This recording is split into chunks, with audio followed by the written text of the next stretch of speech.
স্বামী স্ত্রী যারা আছেন তাদের কাছে আমার বিনয়ের সাথে একটা অনুরোধ, দিন দিন ডিভোর্সের হার বেড়ে যাচ্ছে, তালাক বেড়ে যাচ্ছে।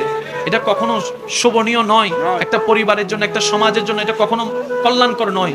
আপনারা না হয় আলাদা হয়ে যাচ্ছেন, এই ছোট ছোট বাচ্চাগুলো কোথায় যাবে? কিছুক্ষণ মার দিকে, কিছুক্ষণ বাবার দিকে, কেউ মা হারাচ্ছে, কেউ বাবা হারাচ্ছে, কি দরকার? আরে শান্তি যদি হয় আপনাদের ভিতরেই হবে। হয়তো কোন একটা জায়গায় মিসিং ছিল, দোষ স্বামীরও আছে, দোষ স্ত্রীরও আছে, কারণ সবাই তো মানুষ, মানুষ মাত্রই তো ভুল, ভুল তো সবারই থাকে। ভুলটাকে হাইলাইট না করে প্রশংসা করতে থাকুন, না পাওয়া জিনিসের শুকরিয়া আদা করতে থাকুন, দেখবেন যে আল্লাহ পাক আপনাদের ঘরে শান্তির ব্যবস্থা করে দেবেন। ওই স্বামী স্ত্রী ভাইদের কাছে আমার একটা অনুরোধ, বোনদের কাছে অনুরোধ, স্বামীর ব্যাপারে কখনো অন্যের কাছে গিয়ে বদনাম করবেন না, স্ত্রীর ব্যাপারে কখনো থার্ড পারসন কাউকে বলবেন না।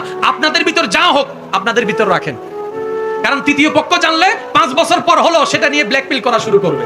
হয়তো 5 বছরের ভিতর আপনারা মিলে যাবেন, সব ঠিক হয়ে যাবে, কিন্তু ওদের সামনে আর আপনি মুখ তুলে কথা বলতে পারবেন না। তাই স্ত্রীর নামে, স্বামীর নামে কেউ কারো কাছে, মানে স্বামীর কথা স্ত্রী, স্ত্রীর কথা স্বামী, কাউকে বলবেন না। যা হবে নিজের ভিতর হবে। আর বেশি যদি বলতে মন চাই, সিজদায় মাথাটা ঝুঁকিয়ে যায় নামাজে, রবের দরবারে চোখের পানি ফেলে ফেলে বলবেন, ওখান থেকে সব সমাধান চলে আসবে। সুবহানাল্লাহ। আল্লাহ পাক আমাদের সবাইকে কবুল করুন।